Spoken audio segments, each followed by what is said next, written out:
Hey everybody, welcome to a Friday edition of Box Seats. My name is Frank Holder. I'm here with a comedian known as Fig and my man Fat. I checked the facts with Stack. Talent isn't able to make the show today, but comedian Fig is known throughout the industry, for a very long time, been in the comedy business for a very long time since, oh my goodness. I don't even want to say the date, it's been so long. But you've seen him from Def Comedy Jam, you've seen him in feature films, you've seen him in commercials, you've seen him in festivals. Anything related to comedy, you've seen Fig. Now, and Stack, my man Stack, he is we call one of the sports guys who are sports experts because this guy's been studying sports for 15, 20 years. So Stack and Fig, thank you guys for both joining the show. We got to hope Stack can sit down because he's making us dizzy. But let's get the show started. Sorry, fellas. I'm sorry. All right, Fig, I'm going to start with you, man. Last night we saw Atlanta. And Atlanta did some work last night, unexpectedly so. Atlanta did some work against who would they play? The Panthers last night. It was kind of really interesting. And my thing with you, Fig, is Atlanta looked like that they were doing some work there last night. And can they go on a run? Do you think they can go on a run? Do you think the Atlanta Falcons can go on a run? At the end of the day, man, I think it really it depends on the competition. And then Bridgewater got injured last night. At the end of the game, I mean, it was fairly close. It was a one-score game. You never know what could have happened. Inclement weather, you know what I mean? A lot of factors played into that. It was a good game. I give Atlanta, credit for finally getting this one, under their belt and stuff like that. They looked really good last night, but then again, it's the level of competition. It's always the level of competition. You know what I mean? Everybody looks good when they playing the Bad News Bears. Oh, that's terrible. That's terrible. Okay. Well, my man who's in Atlanta. First of all, let me ask you the same question I asked Big. And what was the Atlanta City thinking about the win last night? I'm sure they were pretty excited about that win. I mean, everybody was pretty much happy. I mean, I think from me watching the game last night, everybody was kind of at the edge of their seats because, being up 8 with a few minutes left and having the ball 8, it doesn't make you comfortable being a Falcons fan, So nobody really believed that they was gonna win the game till the game was over. Right. Well, that was one of the hot topics, and that was one of the leading stories to this morning was Atlanta beating the Panthers. Because I don't think anybody expected Atlanta to win last night. But before I continue on in the NFL, I just want to say briefly that two other big stories dropped this morning, and one is that Trevor Lawrence tested positive, and he was supposed to play Boston College this week. Now, Fig, and Talent, we've been talking for weeks when a big star gets coronavirus, how will it affect the NFL and everything else. We never could talk about NFL prospect, the number one NFL prospect getting the coronavirus coming out. So Fig, when you heard that Trevor Lawrence is getting the coronavirus, not that it's going to shake up the whole industry or anything else, not that, the NFL thing is not going to come down, nothing like that, but anything. But when you heard that, and Trevor Lawrence plays in college, what was your thoughts when you heard that Trevor Lawrence got the virus? Man, the thing to me is that it just, it brought my attention back to the fact that that these college kids, in my estimation, are being taken advantage of because everybody surrounding the college kids are making millions of dollars, and these kids are playing for an opportunity to possibly make it into the NFL, and they're putting themselves in harm's way basically for free. And it just stinks to me. It smells of these kids being taken advantage of because they have talent and the ability to make it to the next level, and they're not given an opportunity to capitalize on their abilities and or their name, while others make millions and millions of dollars off of their ability to play at a high level. And this kid here, we was talking about what happens when a star player tests positive for the COVID. We were talking about it in the NFL, but it's even worse in college. You know what I mean? It's absolutely worse because these kids are not playing for anything really. The vast majority of them will not go to the NFL. There's a handful of players that will, and it just stinks. You know what I mean? Yeah. It just stinks to me. I do not like it at all. Stack. The thing that I'm not sure if most of America is even realizing is that this kid Trevor Lawrence, by catching the virus and everything else, he puts $30 to $40 million at risk for his future earnings. Let's say he gets super sick. Let's say it doesn't go like the way people are thinking it is going to go. But because he played football, he could get sick. And of course, I don't want to wish anything bad on him at all. But he could not be the exact player back again to what he once was because he got. Nobody knows the whole thing of what the coronavirus could do to you. What was your thoughts when you heard about obviously Trevor Lawrence getting the virus? You're Stack. You're on mute. Okay, go ahead. I thought it was very unfortunate, honestly. I hope that he has a quick recovery. But I think at this point it's actually a good opportunity for him to just maybe sit out the rest of the season, and just kind of just preserve himself for the draft and get in the league and get that money. I think maybe this is kind of a reminder too. We was talking about him doing another year, and it's like, man, look, one thing could happen and it could mess up your whole, window of opportunity. Yeah. So maybe this could be also like maybe somewhat of a wake up call. Like, hey, man, let's go ahead and get to this bag. Let's not, drag this college thing out, especially considering we're in the middle of a pandemic and you have an opportunity to get 30 million guaranteed, bro. Go seize the day. Yeah, I was thinking the same thing. I was like, if that was me, that you're putting $30-40 million at risk. You're putting him at risk, his family at risk, everything. But we talked about that. But speaking of positive, the New York Giants obviously got no new positive this morning, but they were so happy about that. But then the NFL turned around and told us the Broncos and the Vikings have players that test positive. It seems like, Fig, we ain't gonna get past this pandemic thing. We talked about it before the season started. We're talking about it during the season. Now we're almost at the halfway point, and we're still talking about it in the NFL. They're still plugging along. They're gonna figure this. They're gonna figure that they're gonna play the games whether your players are available or not. That's my thought process. Whether your good players are available or not. What's your thought process? Well, here's the thing. Let's think about the history of the NFL. The history of the NFL is when the players don't play, they get replacements. Mm-hmm. You know what I mean? There's a lot of like I just said. There's a vast majority of college students won't make the NFL, but there's some that are just barely on that line of having NFL ability, and then some don't. And God forbid the NFL players get injured or contract this virus and unable to play. The NFL they'll just next man up type of thing, because at the end of the day, they're making money off of the TV advertisers. It's not so much the stands. I'm sure they miss the fans in the stands and the money that they get through that gate, but they still get that TV revenue, and there's still millions and millions, if not billions of dollars to be made.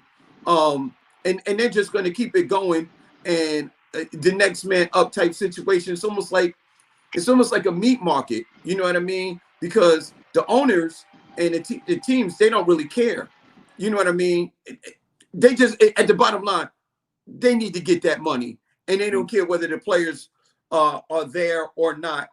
That's what I mean? Because they haven't created a situation where you can have a negative COVID environment like the NBA did. That's exactly right. It's definitely a meat market. Stack, I'll throw it to you, and I'm gonna say that there's billions out there to be made. You gotta take your thing off of mute. There's billions of dollars out there to be made, and the NFL is clearly going to do that. But I don't think anybody is paying attention to the fact that the virus is out there. Let's say we're looking for the Super Bowl, and Tom Brady's in the Super Bowl, and he gets the virus, and now he's out. You know how many people, either one of the star quarterbacks on the AFC and NFC side get the virus. You know how many people will be upset about that? I mean, I don't think they're paying attention to that. I think it's just a matter of time before that happens. The NFL's kind of crossing their fingers right now. I think they should have probably maybe delayed the start of the season, or just once there was one team getting affected, kind of switched it up and kind of at least move towards some type of bubble situation where we can get like a little mid-season break where they can transition into the bubble and do it that way, because this isn't really going to be sustainable for football. It's a lot tougher than basketball because the teams are a lot bigger. It's a lot more staff. But where there's a will, there's a way. I've read articles about different places where They said it's pretty much like a bubble because nobody lives there and they got football fields and stuff like that. So it's just a matter of wanting to do it. I think the NFL, though, they just want to be stubborn. Yeah, I You think. know what, Go Frank? I ahead. just wanted to ask. Didn't the NFL? It was. I'm not sure whether it was the NFL or whether it was Major League Baseball. Didn't the players association actually vote against a bubble type situation? Yeah, I think it was. I think that was the NFL. The It was NFL. the So NFL, yeah. at the end of the day, listen, we can't put. I like to give credit where credit is due and put the blame where the blame is due. We can't put this all on the NFL and the Shield and stuff The like players that this too, time. yeah. I mean, some of it we can, but we can't put it on all because if the NFL Players Association said no, that they didn't want to be in a bubble type situation, then they have to assume some of the responsibility also. We can't put it all on the NFL logo and the NFL Shield and the commissioner and the owners. The players have to take responsibility for themselves. Yeah, the players, It's interesting. It's interesting though because it's kind of a reflection of the country anyway. You know, Right. if they had all the players, voting, a lot of people in the country, kind of have different feelings about the COVID, and then even our politicians are split about it. So of course the owners are going to be split. Of course the players are going to be split. So I don't think that we should necessarily place the blame on anything other than the fact that this is just an unfortunate pandemic, and there's really no right way to handle it. I mean, the NBA, for all that they did, was great, but they kind of had some favorable circumstances in the fact that they cut down the size of their league because it was already halfway through the season, first of all. Second of all, the teams are already small, and Disney already had a facility pretty much set up just for that. Whereas with you got football teams, man, 53-man roster. You got coaches, you got cooks. yeah, it's you at least got all kind of yeah, stuff. it's easy 100 deep each team. It's easy 100 deep. Yeah, 32 teams. an easy average of 100 Yeah. personnel per Yeah. team. So it does make it, Yeah. extremely difficult to pull off a bubble type situation. Yeah, now let's talk about since we're talking about the NFL, I do want to talk about the NBA because there was a major movement in the NBA. I'm talking about that shortly. But let me finish talking about the NFL. Since we're on the topics of the NFL, I want to talk about some trades I've been hearing. I mean, you know how I always do. I always, do my homework. I always got to do my homework, find out what's happening here and everything else. And the hottest trade things that I've been hearing in the last 24 hours is that Dwayne Haskins for the Washington football team. Washington football team is trying to see if they can move him. I'm not sure if they're trying to move him because they're disappointed in him or they want to make some movements because they're getting ready to get a new GM. They're getting ready to make some other movements with coaches. And I don't know what's going to happen. But I know that I've been seeing his name pop up on several boards and everything else. So, Fig, I'm going to throw it out to you. There's a young black quarterback. He hasn't even finished his full complete rookie year yet. And they're already talking about moving him. Now, I'm going to ask you. Do you think it's fair that they should be talking about moving him so far, so soon? Or what's your thought process?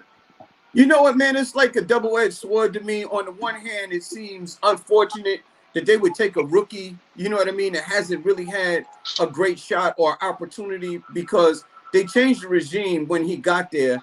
And, that's the one thing when you change coaches, staff, management, and stuff like that, they like to bring in their own team and their own players. They like to have their own staff that works in for corporate world also. So this kid really isn't getting to me he's not getting a fair shake because it seems like almost every year he got a different quarterback, he got a new coordinator, he needs to learn a new playbook and stuff like that. You need, when you coming in brand new into this league, the NFL is definitely a man's league.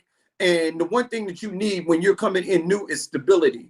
And that is the one thing that we cannot attribute to the Washington organization as having a stable environment to bring in new talent and to make them, and create an environment for them to thrive. But here we go. On the other hand, it may be the best thing that this kid needs because if he's leaving a dysfunctional organization, unless he goes to another one, and it might put him in a better situation. You know what I mean? To be able to cultivate his talent and to take it to the next level. I'd like to look at it that way because if I was in Washington, just like the players are jumping ship in New York on the New York Jets team, I'm sure this kid wants out of Washington. I mean, if you're in Washington, who wouldn't want out? These guys, they can't even decide on a name that they want for their team. They can't decide on coaches. They can't decide on the staff or what kind of. Look what happened to RG3. I mean, look, this is not the place that you want to be as a young player coming into the NFL, which is definitely a man's league. Stability is very important as a young player coming into the NFL, and the Washington organization does not have it. Go ahead, Shaq. If you got a winning personality, I mean, just like a winning mentality, you should already kind of be able to be flexible. I think that, you're a young quarterback. You came in and got your guaranteed money. You should be happy that you're going to get moved out of Washington. Like Big said, that it's not really a stable organization.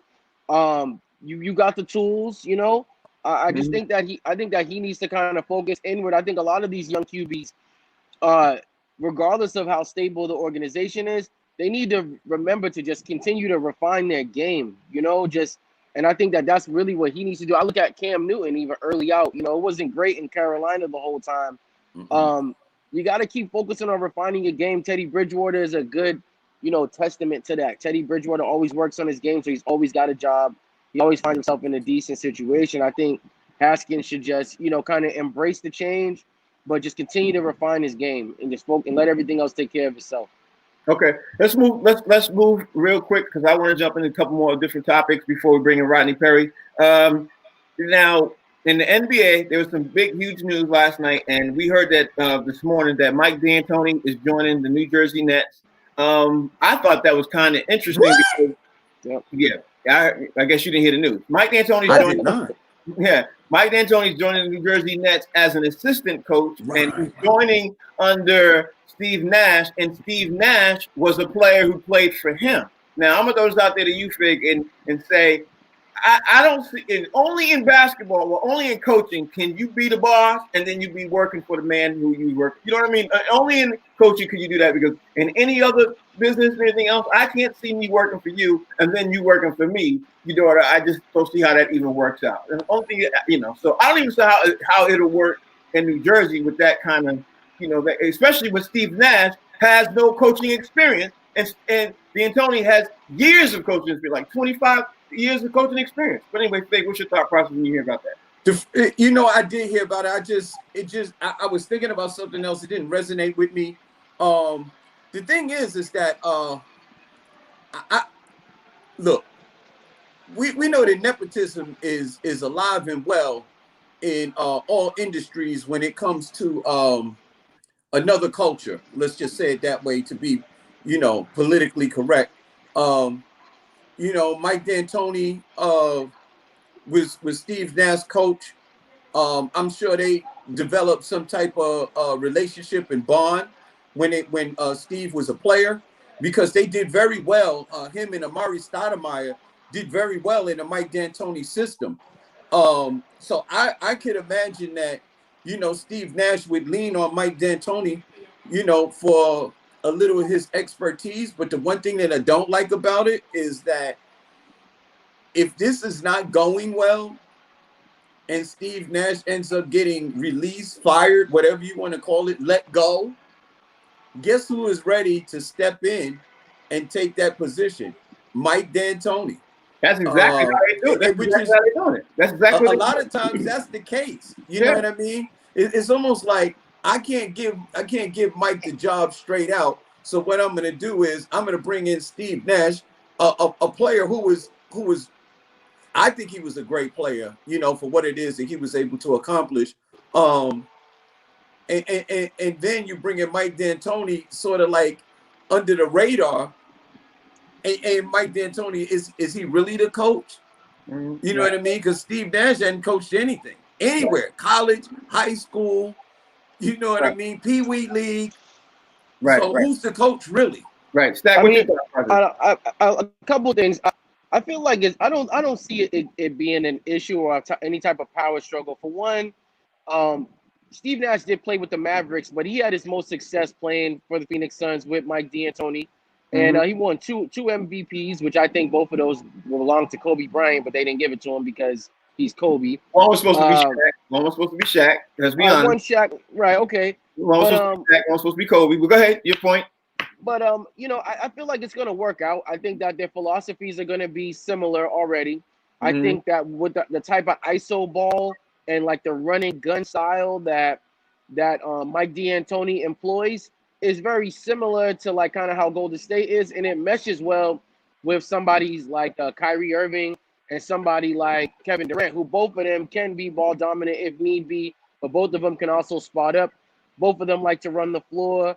I think that it's just a bunch of similar minds coming together. I don't think that if Steve Nash doesn't work out in the Nets, that they're gonna push D'Antoni into the head coaching position. I don't think that Mike D'Antoni. I don't think that a lot of teams are just can't wait to sign D'Antoni as their head coach. And then like I said, I think point guards make really good coaches anyway. So I don't think that Steve Nash is going to have much of an issue adapting to coaching, because he was a true floor general when he played. You could be right about a lot of things you said, but time will tell if you're right or wrong. That's definitely sure about that. I mean, who's to say? The other big news I haven't seen on the boards, because how I'm doing my Pelican brief thing, is Rajon Rondo is definitely getting ready to make some moves, and it looks like he's not going to sign with the Lakers. There's 5 teams that's interested in him, and I'm going to throw these teams out there. There's Cleveland, there's the Sixers, there's the Knicks, Bucks, and the Clippers. They're trying to make money for Rondo. So I'll say it again, Fig. Cleveland, the Sixers, Knicks, the Bucks, or the Clippers. Which team do you see him joining and having the best fit? I'm going to throw it out there and say, I think if he lands on the Bucks, he could make the Bucks. If he's like the floor general, like how he was with the Lakers, and he lands like that with the Bucks could possibly make a push out there and actually see something. And even if he does something like that with the Sixers. But the Clippers, I think he'll get lost in the sauce. But anyway, that's my thought process. What's your thought process, Fake? You know what? I like everybody except for the Knicks, because I don't think the Knicks have what Rondo needs. The Knicks is a veteran signing. It's a cash grab. It's just for them to fill the seat. Yeah, I don't like it. I mean, I'm a diehard Knicks fan first, diehard number one. But I don't like it for the Knicks because Rondo is he's not the easiest guy. You know what I mean, in the locker room, and I don't think that that he's the type of guy to come in and to galvanize that team and to get them going in the right direction. I think Rondo I think he's a leader and a floor general, but I think he needs to lead a group of men instead of young players. And I do think that he would fit with the Clippers organization, because that was the one thing that they were missing on that squad. You know what I mean? They was missing the floor general. If you think about it, they had all the other requisite pieces, but they didn't have a floor general. I would also like him with the Sixers. I would like him with the Sixers because Doc Rivers is over there, and I think that him and Doc Rivers would get on the same page and be able to do something with that team, provided that they decided who they're going to keep. I don't know who the Sixers are going to keep. I don't know if they keep Joel Embiid, Ben Simmons, you know what I mean, Tobias Harris. Like, you don't know what that team is going to be. I know it's going to be something different. You don't know. But I like Rondo there. But Joel Embiid is the one, like I've been telling you for the last couple of days, Joel Embiid is on the block. They shopping him heavy. You know what I mean? I can see that, but see, and now I love Rondo with Horford. I love him with Joe with Ben Simmons. Like Rondo, he's a leader. I think he'd be able to give something to that team. And also, last but not least, a little bit with Milwaukee, and the reason that I really don't like him in Milwaukee, although Rondo did very well as a three-point shooter when he was with the Lakers in the playoffs, I don't think he's really a three-point shooter per se. You know what I mean? I think he's serviceable, almost like Jason Kidd did when he was playing. And I think in Milwaukee, you need to create space in the middle in order for Giannis to operate, provided that Giannis is still in Milwaukee this year. I think it's kind of a no-brainer. I think the Clippers is the best situation for him. You got Tyronn Lue, who was an assistant coach under Doc Rivers when Rondo was a young point guard coming up in Boston. You got Rondo managing two big egos on the wing, like he did when he had Ray Allen and Paul Pierce. That's very similar. You got some dogs on the team. I think that the Clippers is by far the best situation for him. Also, he won't have to move his family, so he gets to stay in LA. Doesn't got to move his family. He's got the familiarity with Tyronn Lue, and then he also knows how to manage egos. Yeah, I think that I think I can understand what you're saying, and I'm sure he would probably want to land still at the Clippers because he don't got to move his family. Like I keep forgetting about that part. Your family's one of the biggest things when you make your move. Anyway, we bringing in Mr. Rodney Perry early today. LL Cool J is hard as hell. Battle anybody, I don't care. You tell. I accept. There we go. What up, y'all? It's your boy Rodney Perry. It's going down. It's going down. First of all, if Rondo gonna go anywhere, Rondo may be the one man on the earth that can get the Clippers back working. That's right. Yeah, Rondo might be able to get the Clippers back up and running. Mm-hmm. You get the Clippers working. Maybe. I wouldn't mind seeing him go to Milwaukee. If that nucleus stay intact, Rondo could really come in there and do something. Not Philly so much because you take Ben Simmons off the ball. What the hell he gonna do? Yep. That's it. You take Ben Simmons, he can't shoot. What he doing? Running track? I don't know. Play defense. I mean, this thing about COVID is crazy, man. This is what we know. I mean, and you talk to a man that had it. And so, one, it wreaks havoc on your lungs. But the younger and more healthy you are, the better you are. So we're talking about guys that are in tip-top, the best shape of their lives.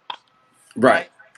So you look at like even the college players, which Fig, man, I must respectfully disagree with you on this in terms of I know it's putting college kids in harm's way, but they want to be in harm's way because they want to catch that bag. Even the guys that aren't at the top of the food chain, if they get into the league, that's a win for them. That changed their life. And so I think that it's something that they're going in knowing the consequences. Now, when you look at the pros, this is the thing. When you see professional players, and we talk about collective bargaining and the Players Association, they're always at a disadvantage. It's never not about the shield. Like, it's always the shield situation. Like, NFL, it's all about the shield. Like a lot of people say, you hear Stephen A. Smith say a lot of the same stuff that Fig said today in terms of what the players, they decided to do. They don't never get a decision. It's all, they make you seem like you get a decision, but ultimately whatever's best for the league happens, period, always. I know it feels like that they making decisions, but whatever's best for the league is always going to happen, man. The Players Association, the NFL Players Association doesn't have as much they don't have as much what's the word, power like the NBA. Yeah. The NBA Players Association has better representation and they have more power. And again, it speaks to the other thing you said, Stack, about the amount of people. It's easy to move small groups, and so when you got 16 guys, maybe a 10-man staff, we can bubble that. But you would need to lock down a whole city to bubble the NFL. And can you lock down 53 people successfully? Hey, Rodney. Yeah. Now think about this. There's a lot of cities that are struggling financially that would love to have the NFL take over their city in the bubble. You know what I mean? That was like a Detroit. Like a Detroit. That was the first thing on my mind. Like a Fleming. That's not a bad idea. That's not a bad idea to go into those cities and infuse the NFL. That might be a great idea. Bring a whole bunch of money into a struggling city. To a struggling economy. Right. Nash and D'Antoni, like I think Nash is looking for the X's and O's guy. Like to me, a coach makes his money in crunch situation when it's time to call a play. And if you don't have experience, it's very difficult to do that. And so Nash is covering his own ass by getting somebody in there to help him with that crunch time. Oh, Dan Tony. You know what Dan Tony crunch time speech is? Good luck. He was like, listen, you guys are going to win this game. Now go out there and make me a profit. Right. But you know what? You absolutely right, Fig. But he knows more about that than Nash does. Yeah, he does. So I mean, Nash playing. You also, if you're gonna bring a guy that used to be a head coach in, it's gonna be somebody you like. Like everybody likes D'Antoni. Like everybody, all his players, they love this guy. Like around the league, people really. That's why he's always working. Now we already know it's 15 black coaches out there that's commentators. Mm-hmm. So for whatever reason, they like this guy, even though his style of basketball loses all the time. So I think Nash might be able to bring some context to even him. They might help each other. But I mean, at the end of the day, man, this whole COVID thing really concerns me personally.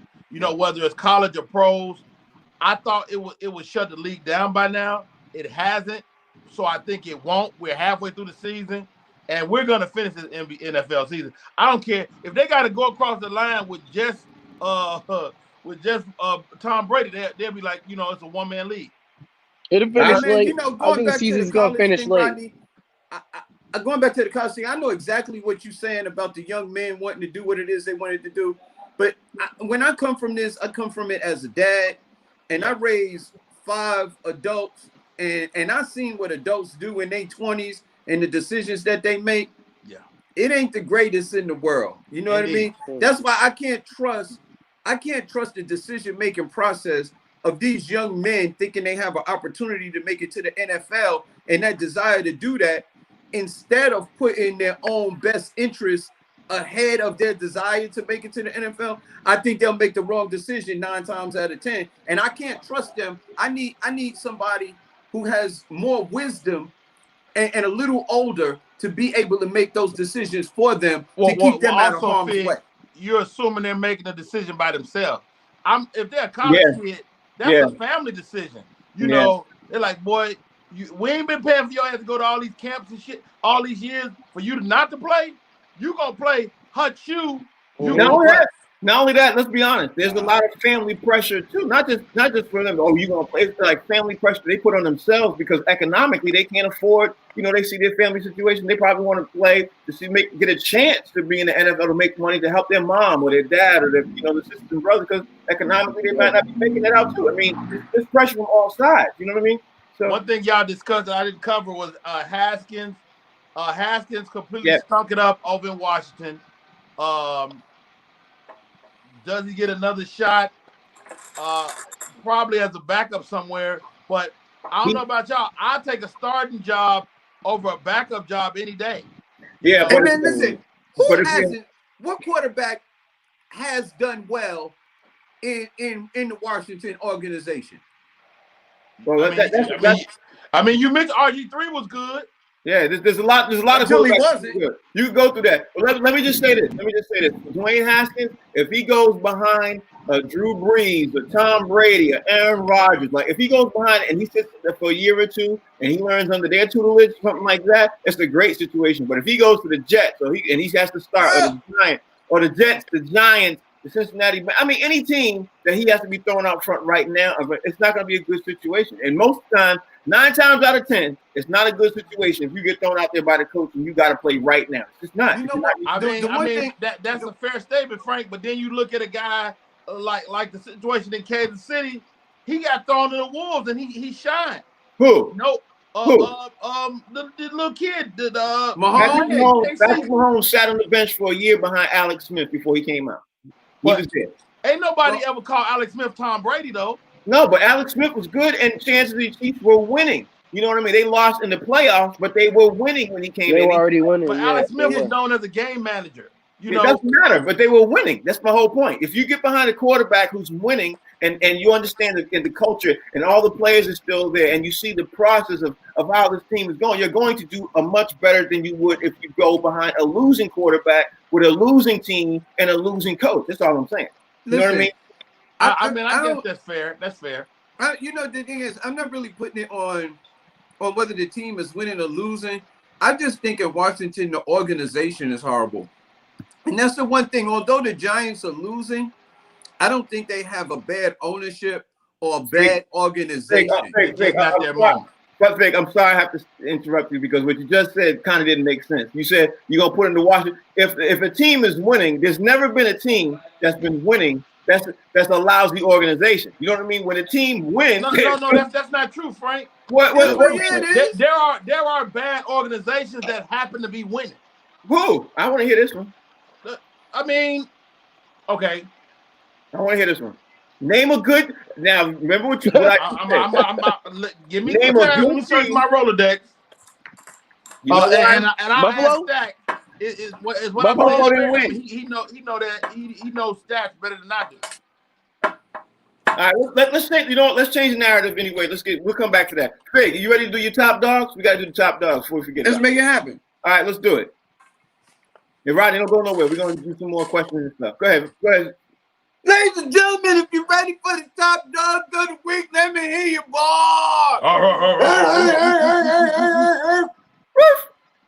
Ladies and gentlemen, this is the way we're going to go down. I got to give it to my man. I'm going to MLB. I'm going back to last week to the MLB. I got to give it to my man, Clayton Kershaw, finally breaking through and having 2 winning type pitching games in the World Series to bring the Brooklyn, my mistake, the LA Dodgers into a position to be able to win over the Tampa Bay Rays in Game 6 with 206 strikes in the postseason. I got to give to my man Kershaw pitching for the Dodgers. Ladies and gentlemen, this man seems to always be one of the top dogs because he's just that dude. He's always been that dude in the NFL. He is universally known as the GOAT. Talking about my man Tom Brady doing it 45-20 over the Raiders last week, ladies and gentlemen. 33 for 45, 369 yards, 4 touchdowns, 0 picks. He is doing it for the old guys, ladies and gentlemen, to give a hand for my man Tom Brady. Going back one more time, it seems like we have the usual suspects that stand up every week. I got to give it to my man Kyler Murray, the little Lilliputian, the mighty mouse of a quarterback, throwing for 360 yards with the St. Louis Cardinals in overtime, beating the Herculean team of the Seattle Seahawks, winning in overtime 37-34. And also helping Kyler Murray out is one of the men in the NFL, is probably one of the top 5 receivers in the NFL today. His name is DeAndre Hopkins, better known as D-Hop, with 29 straight games of over 100 yards. D-Hop just doing it, baby. Ladies and gentlemen, last but not least, on my list for the top dogs of the week, I got to give it to my man, Julio Jones. Ladies and gentlemen, almost single-handedly beating the Carolina Panthers last night in the Monday night game and the Thursday night game. 7 receptions, 137 yards, 19.6 average, and he had a long of 28 yards. Giving it to my man Julio Jones. That's a bad boy, ladies and gentlemen. I know they on a losing team, but it ain't because of Julio Jones, because he's that top dog of the week, ladies and gentlemen. That's my 5 top dogs of the week. And if you love top dogs, let me hear you, Bob. I like that list. You know what I want to do? Start next week. I want to add that not your top dog, so we can put people out there who did horrible too. You know what I mean? like I would have a list right now, and I love this dude. I really, really love this dude. But I would throw Cam Newton number 1 on the, on my not top dog list. And I love. You gotta give Cam Newton a little bit. You gotta give him a little bit, man. Give him a break. You gotta give him a little bit coming off that COVID. This is why I would do it. You see how everybody gets upset? This is why I would do it. But Stack, let's continue on the conversation, man. I want to throw this first question out to you. and I want to keep the ball in the court of basketball, because we talked about basketball before you brought in Rodney Perry. The Chicago Bulls are also on the board, and y'all not going to believe this, but the Chicago Bulls guard Zach LaVine is the one right now who is on the hot trades that they looking to see who they can get a trade with. And the Chicago Bulls are looking to talk to Memphis Grizzlies to see if they can drop him on there. Now, there's no word yet on who they're going to get for him, but I think it's a terrible move to make for the Chicago Bulls. Stack, I'm going to start with you. Rodney, you after that, because you Mr. Chicago from Chicago. Stack, you think that's a move they should make? Make sense to you? Yeah, I think they're rebuilding, and I think Zach LaVine will be a great pickup for Memphis. I think his talent is being wasted in Chicago right now. I know he's a nice part of their young core, but I think Memphis has a brighter future as of right now with John Morant. And then the young man, the big that they got, I can't remember his name at the moment. But yeah, I think that'd be a good trade. Let Chicago go ahead and clear out some of that cap and free LaVine. It's definitely a cap move because they're looking to see if they can make some other plays and draft. You know what I mean? Because they're going to be high up in the draft. They got a lot of draft picks next 2 years.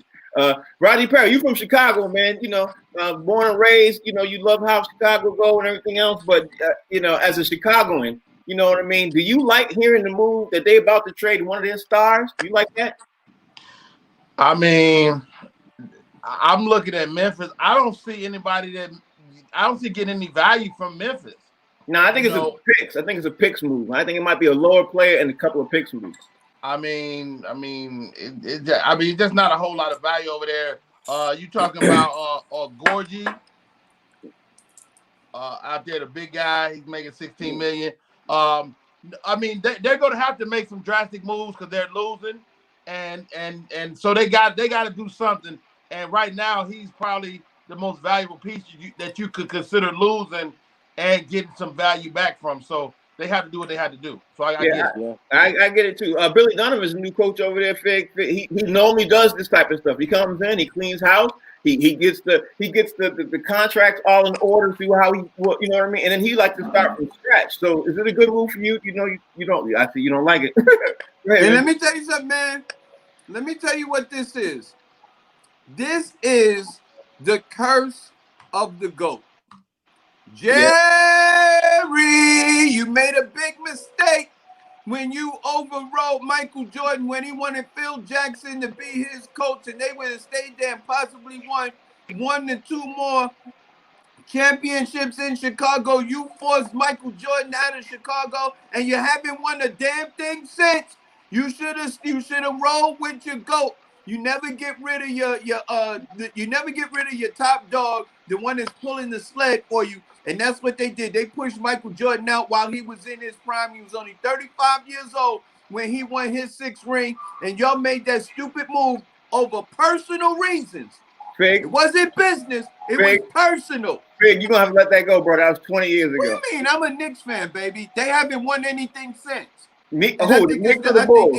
You made a bad organizational move when you got rid of Michael Jordan. Okay, but who? The Knicks or the Bulls? I mean, who you talking about? I'm just saying, I'm not in love with the Bulls. I'm just saying that is my observation of what the Bulls did. Okay. They pushed their greatest player of all time out of the door too soon. They didn't trade him. Yeah, they didn't trade him. Yeah, they didn't trade him. Anyway, let me ask you a question. No. No questions, please. No questions, please. No, I'm just gonna say, what NBA coach, what NBA star don't get a say so in what coach is coaching him, especially after winning 6 championships. That's ridiculous. Okay, let's move on. John Wall is also the dude who everybody's hot topic. Everybody's talking about too. You know what I mean? Roddy, I'm gonna start with you. John Wall right now, Miami's in heated discussions trying to get John Wall to come down there and join Butler. Now, I don't know about you, but John Wall going down there also, it's one of those moves too. It's one single move that you add to a team that could, tip the scales in a team's favor to land to the Eastern Conference Finals. And John Wall could be that dude for Miami. Now, do you think that obviously John Wall should make that move? Or I know Miami gonna definitely pull the trigger if they can. But, I mean, I like the guy. He can get his own shot, and he can really be a compliment to Jimmy Butler. I don't know if he adds enough size. I think they need some more size in Miami, and you also got to look at who's got to go for him to come.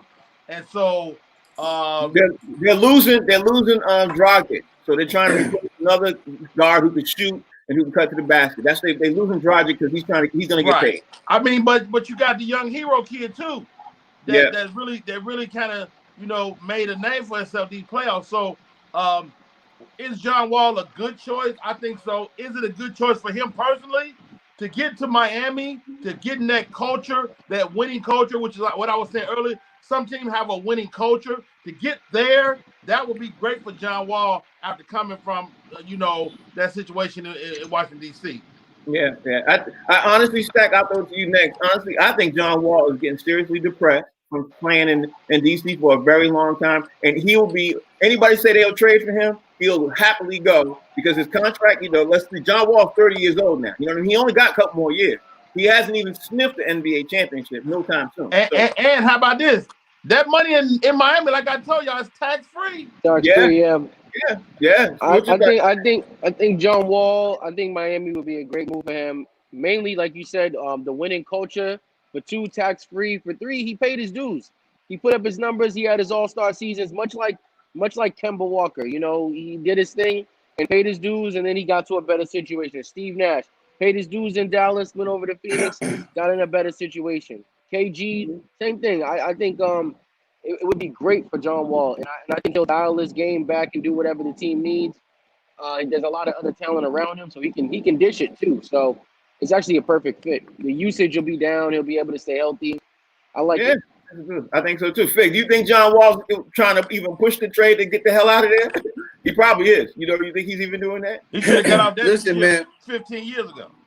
I don't think John Wall is in a position to do much of anything because he's coming. When's the last time we seen John Wall play an NBA game? It's been a couple of years. He's been severely injured, and he was a decent player, all-star caliber player when he was playing, but it's been a long time since we've seen John Wall on the court.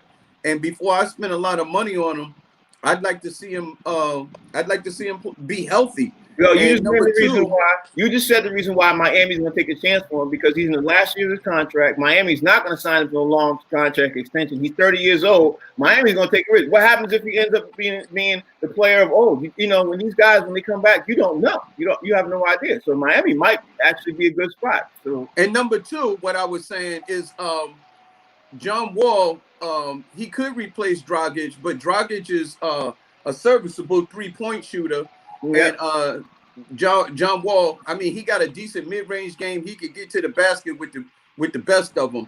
But his 3-point game still needs a little work, or did when the last time we seen him. Yeah, great point. Last one I want to talk about before the show wraps up is Andre Drummond of the Cavaliers.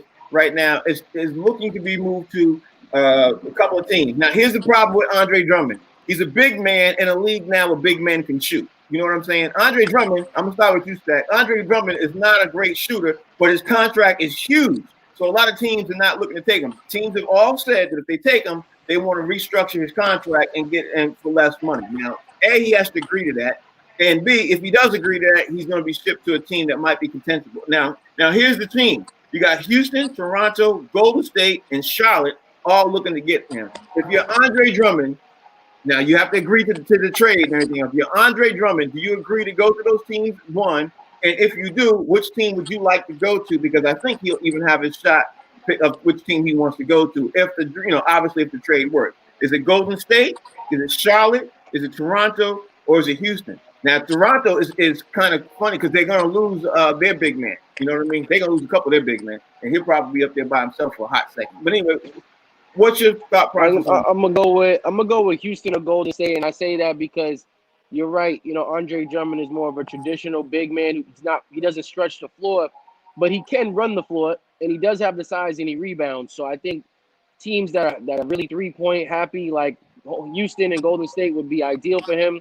He could fill in. It's like a Clint Capella type role where you're just running the floor, crashing the boards, using all your fouls. That's it. Right. He can score on the block too. So. Putbacks, all that good stuff.